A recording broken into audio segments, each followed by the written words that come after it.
on the issue of Iraqi society and whether the public will go along with this, I mean, it seems to me that one of the problems we face in Iraq is that the underestimation was the underestimation of the wickedness of the enemy. Not its numbers or anything else, but the sheer depths to which they would go. It's something which every time amazes. Every time, you know, dozens of children are blown up deliberately. The opening of a water plant in 2004. The suicide bomber, the local children all there to celebrate the opening of the water plant. And the suicide bomber went in and just blew them all up. The case some months ago when a Shiite teacher in the south, when the gunman walked into the classroom and terrified all the children and shot their teacher in front of them. This sort of thing, I mean, the day-to-day things, we know, everyone knows hundreds of cases, sadly, by now, like this. I think we underestimated the wickedness of the enemy. And I think they knew that we would underestimate them and every time try to shock us. And shock us and terrify us and horrify us. This is the nature of terror. Why do they record kidnappings and beheadings? To horrify us. And it works. Of course it works. I mean, what journalist wants to venture outside the green zone? I mean, what, you know, who would want to do it? Everyone in Iraq is terrified. They all have the premonition of themselves being on the camera, you know.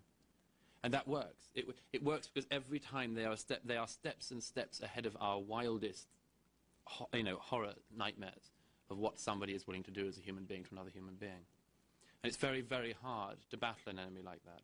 It's very hard to battle an enemy that is willing to kill dozens of school children to get one American troop. And we didn't prepare for that. And I don't see how you could. I mean, as I don't see how the Russian government could have prepared for Beslan. What could you do? What on earth could you do to preempt that, or to imagine that it was possible? And that, I think, is why we're in that situation with Iraq. But it's a situation we know the terrorists have planned and plotted and intend to continue. We know that from the Zawahiri letter to Zarqawi, the unlamented late Mr. Zarqawi, that the intention was to create maximum bloodshed, to kill his own religionists, his co-religionists, and people of his own sect, in order to create maximum horror for the outside world and maximum horror for Iraqis.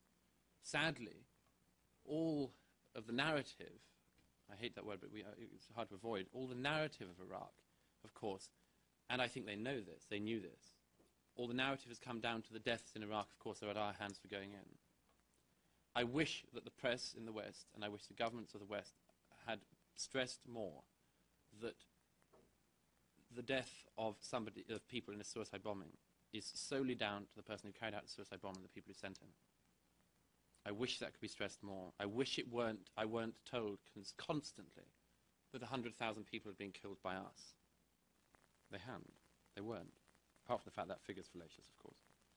But they weren't killed by us. It wasn't American bombs that were dropped on civilians. It was Islamist terrorists killing their co-religionists to spite us.